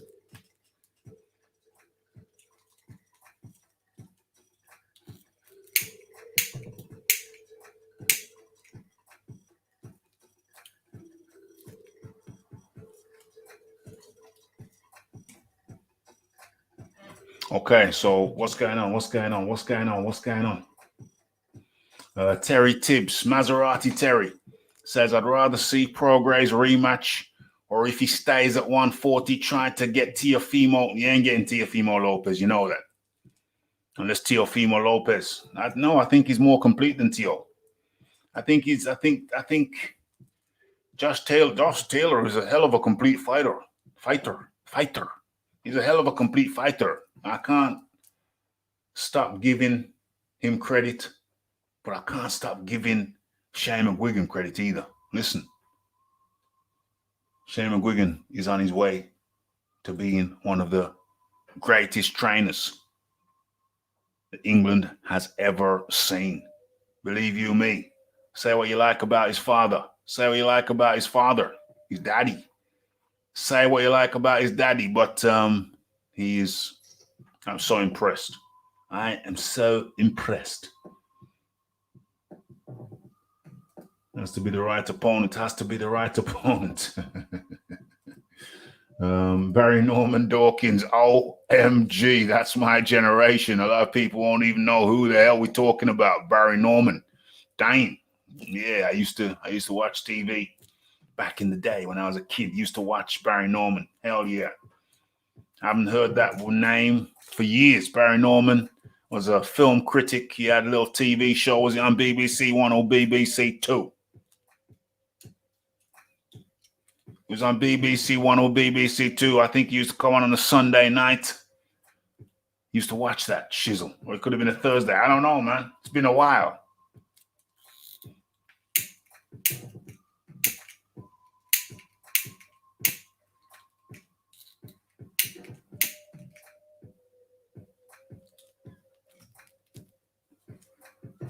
Okay. What's this here? Barry is misleading. Barry Norman Dawkins is misleading the people. Dark Man is average. People, don't listen to James Jameson. I'm telling you, he's going to lead you astray. Film 970, 90 or something like that. And in comes the Iron Kong. Raphie, what's up, man? I'm just here coming off a debacle of teaching my sons how to ride bikes. Oh. Man, it was tough. But we made some progress. One of the hardest things is to teach your own kids. Oh, man, let me tell you something. The thing is, right, nobody taught me how to ride a bike, right? So I learned to ride a bike about my oldest son, about 7. but nobody taught me how to ride a bike. You know, the problem is these kids know they don't see a lot of kids riding bikes around my area anymore. Like kids don't really have bikes anymore. They don't care about bikes. Wow. So, you know, it's rough because teaching them how to ride bikes is like, man, how do I teach them something that nobody taught me? I just kind of rode a bike because just saw other people doing it. Yeah. My father got me a bike, and I just was like, you know what? I'm gonna ride this bike, and I just kept, you know, breaking my backside until I got it. I remember how I learned. I learned it was a kid down the street. I remember his name, Nigel. Nigel from down the street. He had a brand new bike, and for some strange reason, he decided he was going to teach me how to ride a bike on his brand new bike. Yeah. You can already see the fly in the ointment there. Yeah. Oh my gosh. What happened? What happened? You're there. So they were building a new building. And it was a low rise, 3-story building down the road. And for flats, we call them flats. Most people call them apartments. Let's call them apartments. And they had this car park, and the car park was reasonable size, but it's kind of tight turning. It's square, tight turns. And I kept on going around in this circle, and I kept on getting lower and lower when I was taking the corners, loving it, enjoying it too much, until the inevitable happened. I clipped the pedal, and I was airborne. I got air. Raphie came down right on his stomach. OMG. On the concrete. OMG. Winded. Body blow. Yeah, winded. But fortunately, I think I had some scrapes on the hands, but other than that, the face was cool. The face remained intactus. And so that's the important part. Yeah, exactly. The face remained intactus. So what was it? Striker? It wasn't a grifter. Oh, that was my next door neighbor's grifter. A few years later, I was riding my next door neighbor's grifter almost.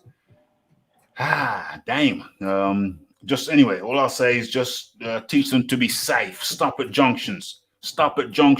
Look left, look right, look left again. Oh man. Just be safe. Don't be reckless like the Raphie almost. Let's just leave it at that. As a youngster, I was a little bit too rambunctious. So, just take your time with them. I mean, both of them got bikes. You know, the oldest one don't want training wheels, so I took off his training wheels. So right now he's just trying to ride a bike in a straight line. That's it. No turning yet. Just a straight line. Stay balanced for me. Yeah. But it's rough, man, because nobody taught me, so I don't know how to teach it. But I'm trying, Raphie. I'm trying. This was the second day. Yeah. You know, really and truly, I think they're gonna learn. They're gonna learn just little by little. Yeah. No doubt. So what's up, Raphie? What's on the menu for? What's on the menu? Well, we've already talked about. We know that Fury signed. Well, no, let's not start with that. We can finish with that maybe. We're looking at the Joshtaylor. Where is it? There it is. The Joshtaylor becoming undisputed lightweight, junior lightweight champion. You was going for Ramirez. I did. What did you see? I'm very impressed by Josh. I was going for Ramirez because Josh is a very mouthy fella. Yes. I like seeing people get punched in the mouth with mouthy. So yeah, he's relaxed manners. Yeah. I like seeing mouthy people get punched up. So I must say Josh is an extremely talented guy. Yeah. It was a tough fight, but he just always had a little bit extra against Ramirez or something. Like whenever the fight got close, Josh had something else to go to. Ramirez didn't. Yeah, he didn't. And it just speaks to what what we always say, levels. Yeah. Josh had a level. Yeah.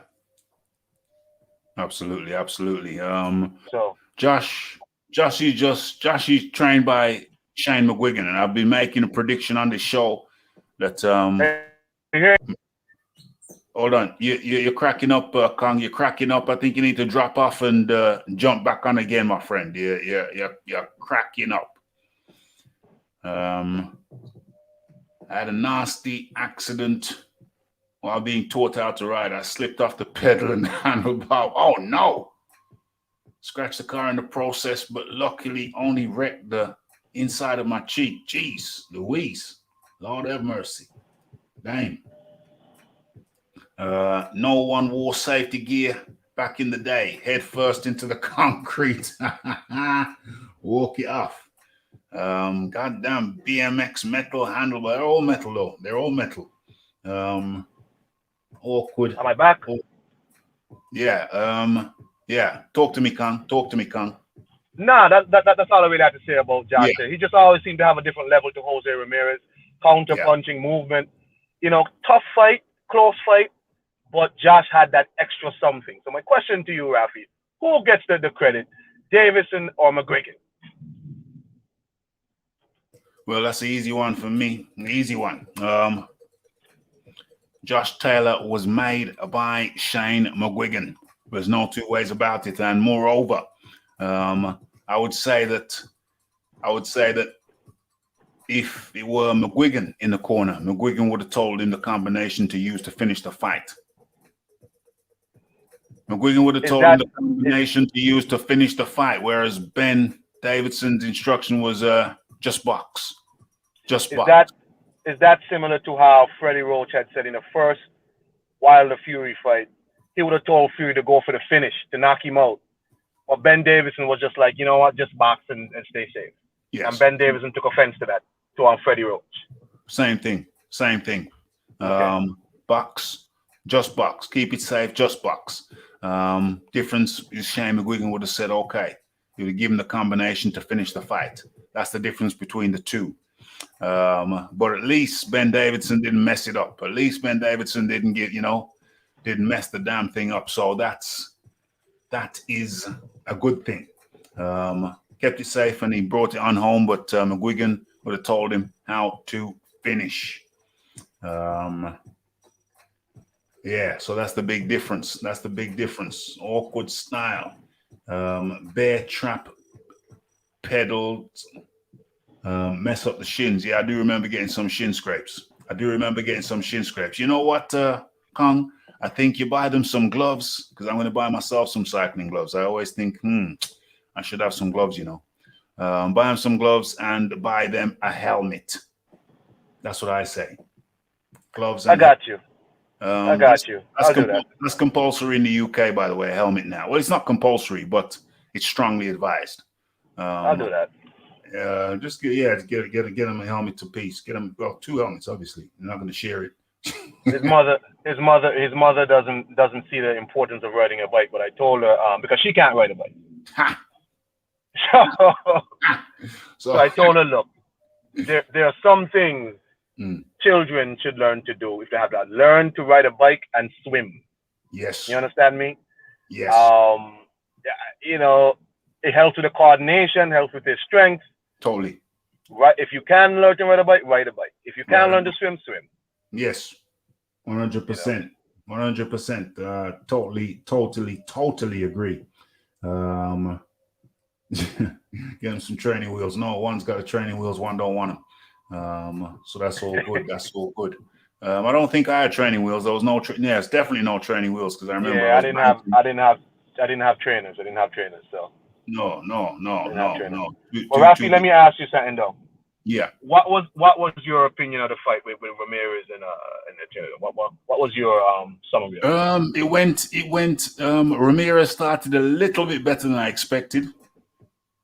I considered Taylor, and first and secondly, I didn't like the way Ramirez sounded all the way through the pre-fight. He looked like he was. I don't know. He looked like he was. To be honest, he looked weak. like Yeah, you look weak. You look Yeah, weak. You look yeah. drained.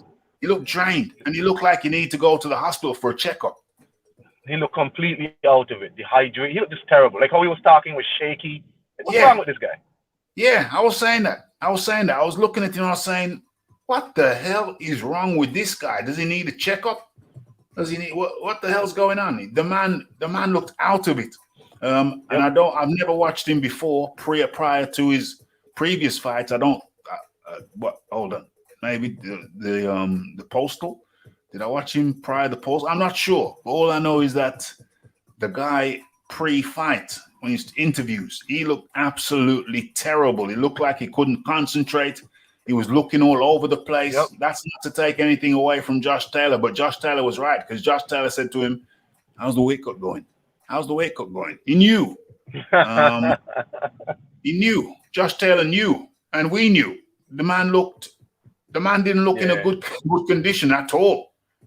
I think he had a bad weight cut. Yeah, he says he never missed weight, but I don't know. He looked like a hard cut to me. He looked like a hard cut to me, and there's no way in hell Ramirez went into that ring at 100%. He was struggling. It looked like he didn't look like that against Maurice Hooker. Okay. That's who he beat for the WBO belt. And remember, Maurice Hooker left the division. Even though he says now he wants to work his way back down. But I think guys like Maurice Hooker and Ramirez are stuck in a position where they might be too small for 147, but they might be too big for 140. So they're kind of like in between us. I think so. You know what I mean? I think so. I definitely think so. Ramirez, I mean, that don't take nothing away from Joshtaylor, because you have to be prepared to go to war. And Ramirez looks sucked out, but that's not Joshtaylor's fault. I think Ramirez is in the wrong weight class. Well, on this occasion, he just did not look good prior to the fight. He looked terrible, as a matter of fact. Rat-tat-tat-tat. What's that? 2 paper rounds. That's hardcore. I jacked it in after 2 days. 2 days? I had my paper round. Did I do it on my bike? Don't know. It was local. I just walked. I didn't need a bike to do my paper round. No, I did it. No, I just walked. So yeah, that's the Joshtaylor. Fantastic job, splendid job. And he did it. Came home with all the belts, including the ring magazine, undisputed junior lightweight champion of the world. But you know what?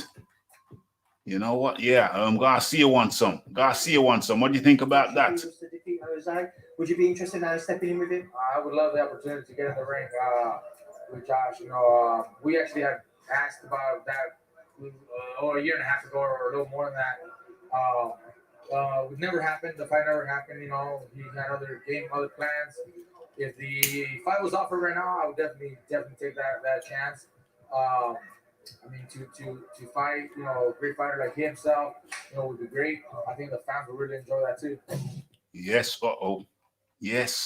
Yes. And what was I looking for? What was I looking for? I wonder how that looks on the screen. Let me have a look. Yeah, it looks good. Okay. Here we are with the final topic of the night. What is it? Pacquiao. Let's bring this picture up. Pacquiao versus Spence. Pacquiao versus Spence. Let's talk about, excusez-moi. Let's talk about that for a second. Hit that like button, hit that subscribe button, hit that share button. No bike paper round. What kind of round was that? Yeah, man, it was a good few streets. What paper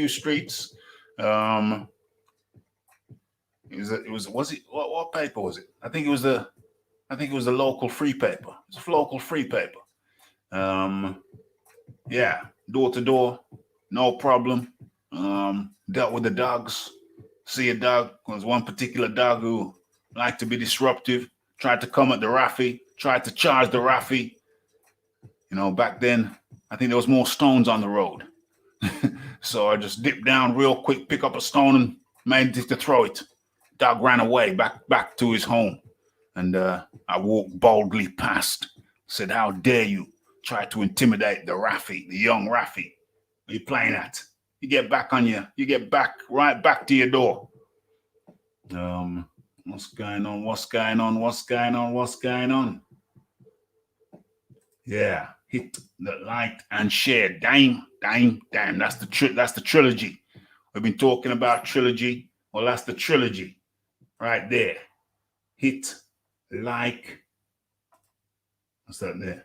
Hit, like, and share.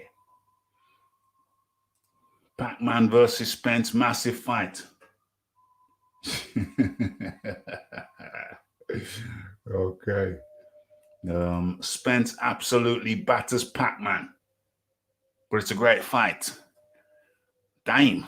Okay, so let's look at that. I don't think Spence is going to batter him. I think Pacquiao, Pac-Man is just too elusive.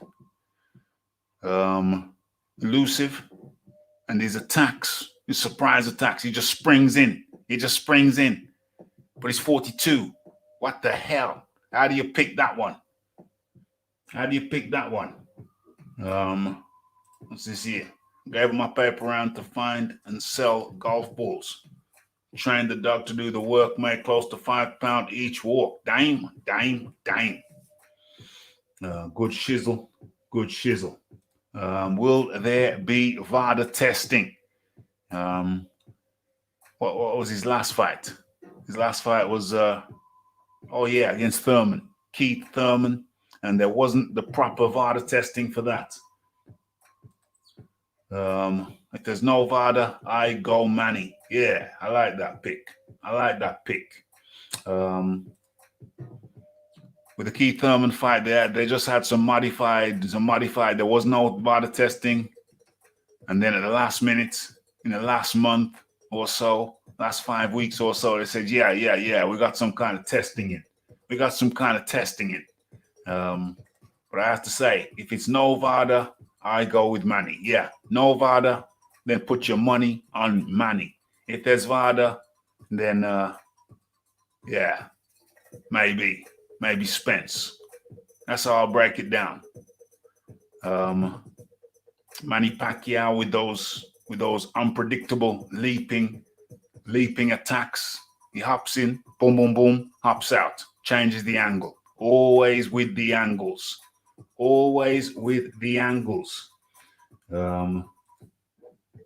No VADA, Manny more juiced than Mickey Theo. OMG. Or is that the reason for the AJ swerve?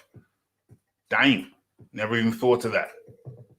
Jeez Louise. Okay, so that's the 2 hour mark. That's what I was looking at. I thought I could get this all in 2 hours, and I do believe we have done just that. I got to give Manny Pacquiao at the age of 42, coming after a 2-year layoff, coming back against Errol Spence. You know something? The man is a warrior. But is it a step too far? Is it a bridge too far? That is the question. And we'll have to look and delve deeper into this at a future date. But yes, it appears that Pacquiao versus Spence is on like Donkey Kong. Okay, we've done it. We've managed it. We've finished it. It's a mission accompli. And thank you. Who do we have on? We had the AJbxng live, and then the John D. Lee, and then the Iron Kong. It was a fairly good one, wasn't it? It's fairly good. Fairly enjoyable. Pacquiao is too old, off for too long. Guarantee his reflexes will be too dull. And Spence too big, too powerful, too strong. says Aaron Daly. I've betted against Pacquiao too many times and come up wrong. Short. Sorry, Raphie, switching to my laptop. No problemo. No problemo. If you get in here in the next couple of minutes, you're good. But yeah, I think we've done 2 hours now. Just a quarter past midnight. Still top YouTube channel parliamentary procedure at all times in full effect. Yeah, I'll accept that. Still top. What's this? The show has been Bell Light tonight. Well, you know, the Raphie just keeps on switching it up. Keeps on changing the angles.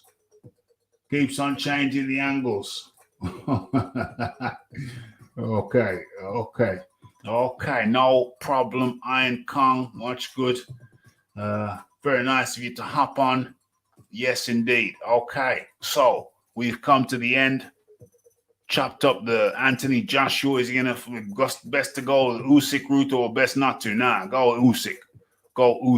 Get that job done. Why the hell not? Talk about Tyson Fury. He's signed. I don't even like talking about the guy. I don't even want to talk about Fury right now. I don't want to hear it. It's just a bunch of you know what. Yes. How do you do, H Mo Nai? Okay.